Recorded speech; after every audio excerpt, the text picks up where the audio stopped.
I don't know everything about any of these cars. So the opportunity to have these cars here with an original Cobra and somebody with Jim's knowledge, I mean, it's been a huge learning experience for me. So I've brought my friend Jim Maxwell here. And Jim, next time I invite you to be on a show, I mean, would you wear some clean clothes? No, really. If you've watched this program any amount of time, you know that Tom Cotter is a Cobra nut. I wanted to show you what I think is one of the best examples of a 289 Cobra ever built. It's the only one ever painted this color. It's actually a Lincoln color, a metallic green.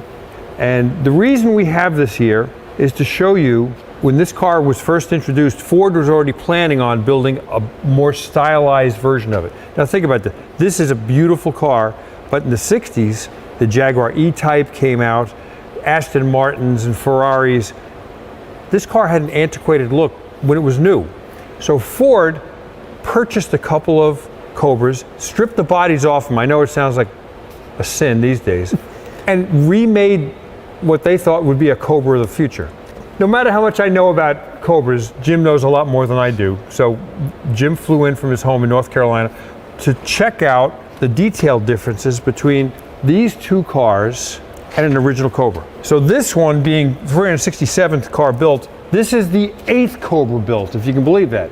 So this car came off the production line looking like that car, stripped the body off it, and built a new body onto a Cobra chassis. I'm going to turn over to Jim for a moment to talk about the differences. Now, let me tell you the difference here. This is a later 289, and you can look at the wire wheels. These are 6-inch wire wheels. That's a 5.5 wire wheel. This is also worm and sector steering system in this car, and this is a rack and pinion, a more advanced system. But underneath this car, and that's what I've been doing to get grubby, is climbing underneath and seeing that this is really a body stuck on a Cobra just like this one. The instruments in a fancy padded dash are just like the instruments in an early 260 Cobra.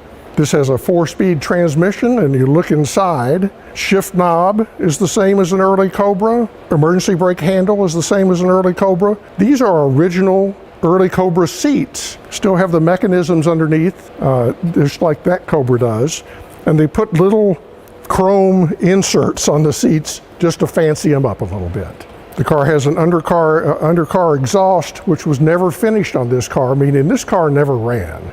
The design engineers determined that the rear window would get blown out at speed, so they created a mesh under the rear window on the inside, and there's a panel that the engineer said would open at speed to relieve the pressure. The engine in this car is a 260 V8. It has been disassembled and probably was never run. The heads and the intake manifold and carburetor are all gone.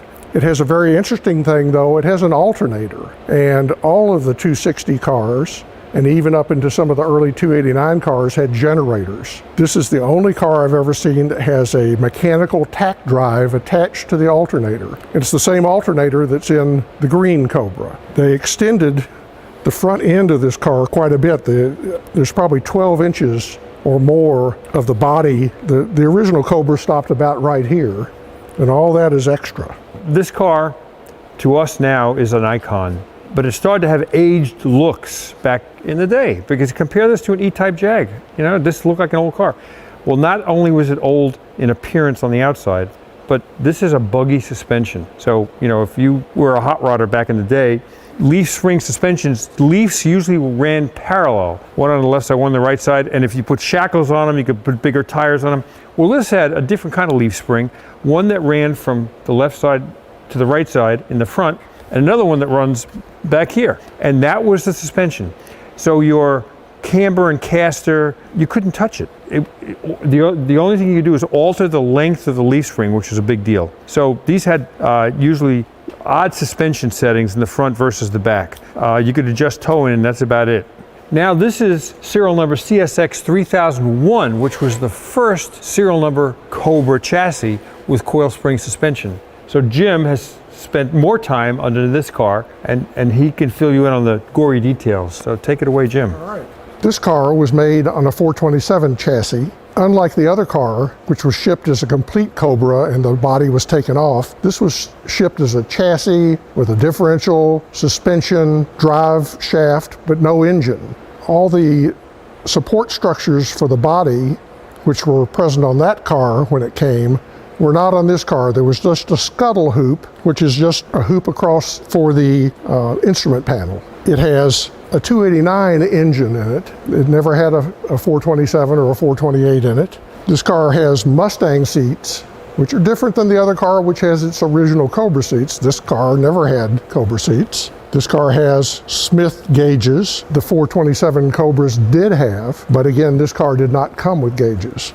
I've climbed underneath, and this car actually ran. They had a exhaust manifold that went forward, then down into the main frame tube and out the back.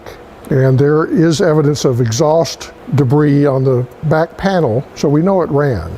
This car has a Mustang steering wheel, has a Ford logo badge up on the dashboard. It has an automatic transmission. And if we go back to the rear end, Mr. Cotter, in his great trivia knowledge, has already identified these as Riviera taillights. And indeed, the curator confirmed that these are taillights from a 1963 Riviera.